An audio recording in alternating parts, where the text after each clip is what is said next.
We have to rediscover African philosophy, African perspectives, African history. Welcome to Pan-African Lifestyle, where we rep the motherland. We post content regularly and invite you to subscribe and share if you're a pal. That's a Pan-African Lifestyler.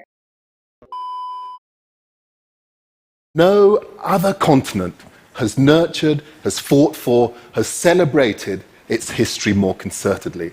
The struggle to keep African narrative alive has been one of the most consistent and hard-fought endeavors of African peoples, and continues to be so. The struggles endured and the sacrifices made to hold on to narrative in a systematic campaign to destroy cultural heritage.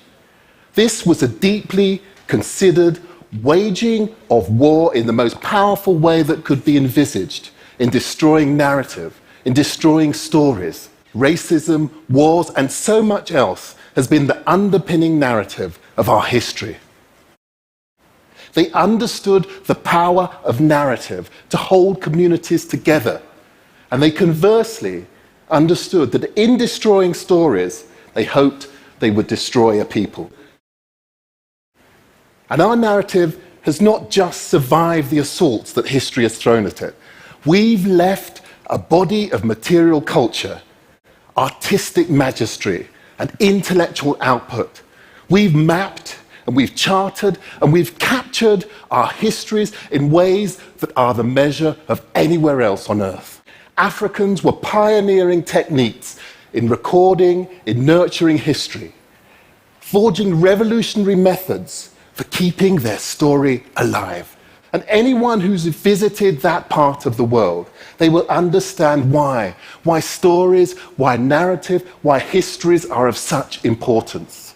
History matters. History really matters.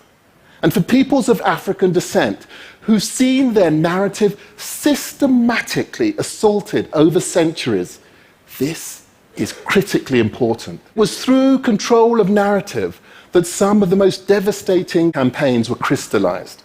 It was through the dominance of one narrative over another that the worst manifestations became palpable. The emotional authority of state lay in its narrative.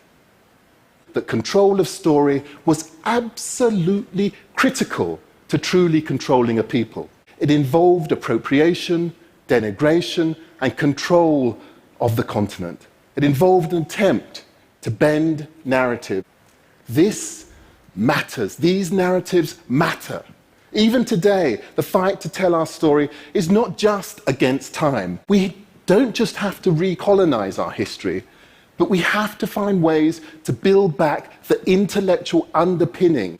We have to rediscover African philosophy, African perspectives, African history. And we are left with powerful lessons, reminded once again of how our history and narrative have held communities together for millennia, how they remain vital in making sense of modern Africa. And we're also reminded of how the roots of this confident, intellectual, entrepreneurial, outward-facing, culturally porous, tariff-free Africa was once the envy of the world. Those roots, they remain. Thanks for tuning in to Pan-African Lifestyle. Share your thoughts in the comment section and follow us on TikTok and Instagram at Pan-African Lifestyle to be inspired. For awesome pal merch, check out Pan-African Lifestyle /shop. Keep repping the motherland.